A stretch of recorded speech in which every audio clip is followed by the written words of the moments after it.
Oh,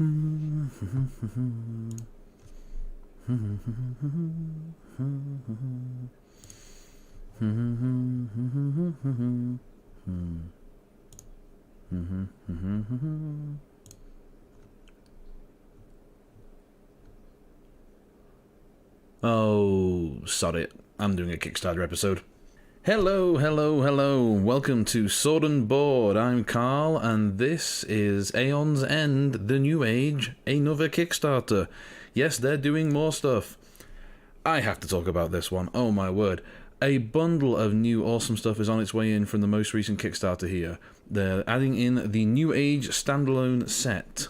Where do I start with this one? A new standalone version, all the regular cards to play, all the regular mages. By the way, if you've no idea what I'm talking about in Aeon's End, go watch one of my previous videos, because this one is going to be geeking out over cool stuff I care about. The new version is going to have an expedition mode. And the idea being that you'll be able to play a replayable campaign generated by the game using both new and previous material. There'll be a whole bunch of extra stuff, such as new mages, new nemesis, treasures, basically cards you can get in between various campaign games that allow you to level yourself up, because the nemesis will level up with you and get tougher to play against. Brand new nemesis, new materials and mechanics coming in. The stuff we're seeing is awesome.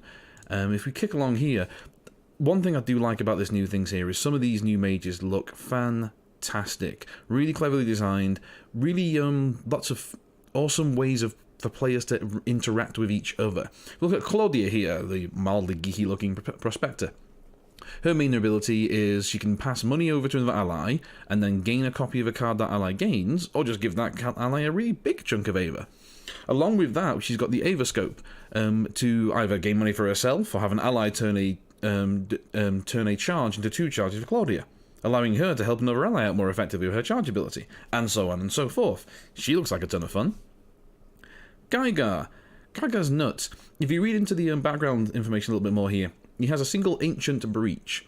He can place surge tokens on that ancient breach. For each surge token on the ancient breach, any spell cast from that breach deals extra damage equal to the number of surge tokens on it. Yike. The game designers mentioned there was a limit of 10 surge tokens on his ancient breach, which is petrifying, and he can cast spells immediately prep to it and get charges back as a refund. So for a 3 charge cost overall, once you charge to full, he can fire out spells at faster speed. Holy cow, he looks crazy good. Sahala, here's a really awesome combo spell caster. Reveal the top 3 cards of your deck, place a spell revealed into your hand. So I guess the Eternity Stone can go out the wall now. If there are no spells prepped to your Celestial Breach, prep up to 2 spells in hand to your open Celestial Breach. That's crazy too. She's pulling stuff out. Sparkling Meteorite there. She's going to get her breaches up focused and played more quickly. She looks really fun. Takrin. Now, Takrin is a healer done right. I've talked about a little bit about this on other recordings before, but this is a 13th Age style cleric. If you haven't played the 13th Age role-playing game, it's a classical kind of D&D style dungeon delver, and the big deal that it does with its healing classes is it gives its healing class the ability to do a heal and something else on their turn. So basically you're not stuck in the classic of, I'm the healer, all I do is hand this out and get to stand around and watch other people have fun. Takrin is in this design style. His activate ability there, focus any player's breach, that's awesome. Any player gains 1 for each open breach you have. So that's good both ways. He's just good at focusing breaches. I mean, early on you don't want to heal people, so at the start of the game you can be focusing breaches, spinning them out, getting rolling, and then when he needs to he can heal people based on something you should have been doing in the first place. And, although it's partly obscured there, you can't see it, his special defender breach on number 4 heals Gravehold when he casts spells from it. And he can allow allies to draw single cards, with no other cost, which is really darn good too. In fact, he could be casting Gift of Spirit here, directly from the Defender Breach, healing Gravehold for 1, and allowing an ally to draw a card. That's crazy good. Rhea. Where to go with this one? Oh my word. Yeah, Rhea's crazy. Her Sublimate ability here, return a card in your hand or discard pile to its supply pile. If you returned a relic, gain a card from any supply pile that costs up to 3 more than the returned card. Otherwise, gain a card from any supply pile that costs up to 2 more than the returned card. Either way, place the gain card into your hand. Holy cow. If we look at her starting setup here, she's going to get 3 crystals and planar pocket, meaning she could buy a 5-cost relic off the fly. Which means you could then use her sublimate ability, return that relic back to its stack, and buy an 8-cost spell for 4 charges. She can do that by her 3rd turn. This is insane. Yeah, she looks like an absolute ton of fun. Just messing around with relic tricks, getting new toys in. That should be pretty comedy good. And a 3 reach character too, worth noting, so she's going to want to accelerate out some big spells to be a little more viable. Soskull, another good healing style character. Look at this. Soskull the aristocrat with his lucky coin. Can gain 1 money, can lose a charge to instead get 2 money back. So work well as the good money support character. His energized sigil allows him to place an energized token on any player's breach that doesn't have one, or discard an energized token on any player's breach. That player gains 4 life.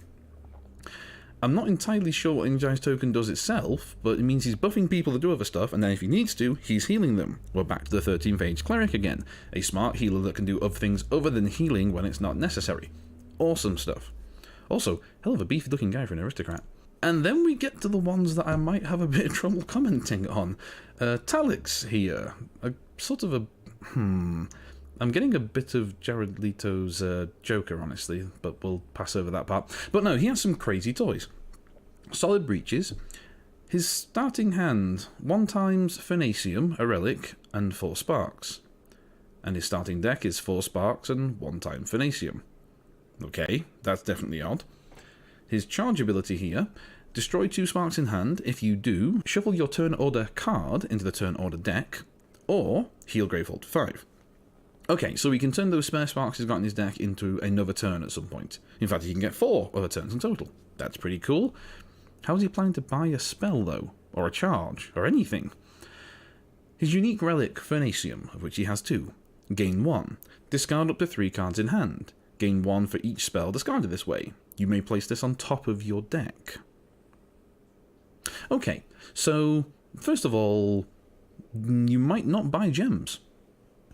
You might not buy relics, depending, with this guy. Every spell he buys is also money you can use with his Phanasium. You can almost always guarantee he'll have it in hand. Does make his hand and deck management a little interesting, because you'll be putting one back on top of the deck the whole time. But that's really cool sounding. So this aggressive, just buy spells, zap people with them, spend spells to do other stuff if I need to. That's pretty cool. That then means as well what you've got here is someone who is going to chew apart minions with shields. If you haven't encountered the new shield mechanic, a little minor spoiler here, minions can have a certain number of shields on them that when they suffer any amount of damage, they lose a shield instead of taking damage. So if they have 4 shields on them, you need 4 sparks, like this guy, to even get to the point at which you can hurt them. Well, he chews them apart. He's got 8 sparks in his deck. Also, Magus of Cloaks, if you haven't played against him, is looking... Magus of Cloaks pulls this guy over, sticks his head through the window of his car, saying, "This is a stick-up. Wait, that's a very big machine gun. Have a good evening, sir." Yeah, he's crazy. And on we roll 2. So this is an armor suit full of flame, with a tiny, cute gemstone squirrel thing. Okay, the art style's definitely changed. Really cool looking Lost Living Forge. He has crystals and sparks. His odd charge ability down there is return up to 4 cards that cost 0 in your discard pile to your hand. Sounds underwhelming to say the least. But then we have Heart Forge, his unique gem. Gain 1 or destroy a spark or crystal in hand. Gain a card of the same type from the Forge deck and place it into your hand. Well, right now we don't know what the Forge deck is, but it does mention forged versions, so presumably a forged crystal or forged spark or something, and he can return them back from the discard pile to his hand. Hard to quantify that one, but he sounds like a very interesting engine building style character. Nook. Nook has confused me since he got spoiled. Yeah. So, 4 crystals, Mystic Orb, 4 crystals, Mystic Orb. Straightforward enough, I guess. His Condense Aether ability. You may destroy a card in your hand or discard pile. Gain 4. That's pretty solid. You may place the next spell you gain this turn into your hand. That's pretty darn solid too. So, basically, thin your deck down, get some money to get a spell to put it directly into your hand. Cool. He's got 1 breach. Hold on a second. What the hell? This is Indira the Second? Is it? Mystic Orb. Gain 1 charge. Cast a spell in your hand. Return that spell to its supply pile, if able.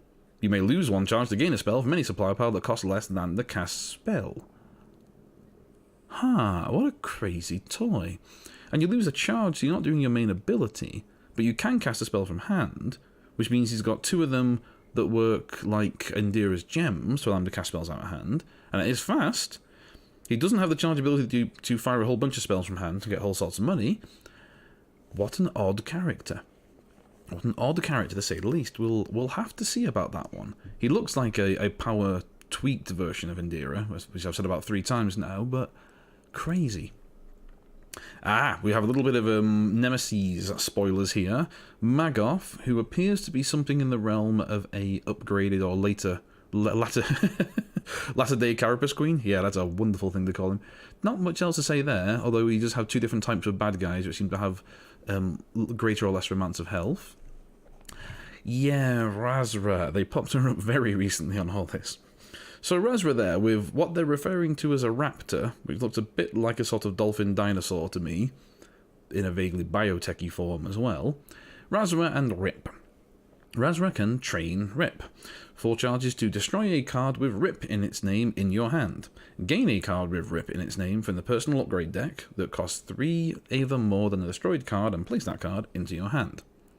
Okay, we seem to have examples of the regular Rip and upgraded cards on the screen there, with Rip Help, gain a charge, and Rip Go, focus any ally's breach. That ally gains a charge. That's pretty awesome.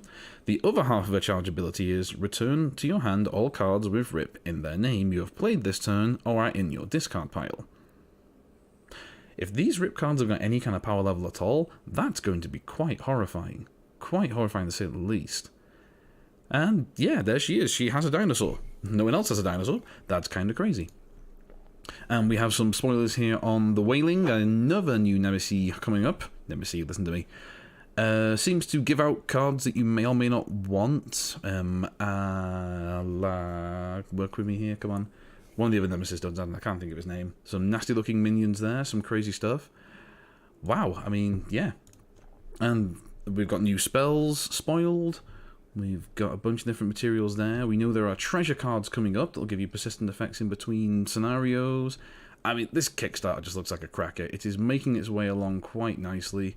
We have whole bundles of materials. I hope that's all coming up on screen as I go. Oh my word, all this stuff. I don't normally go out and promote a Kickstarter, but seriously, this looks like a really, really cool way of getting into the game.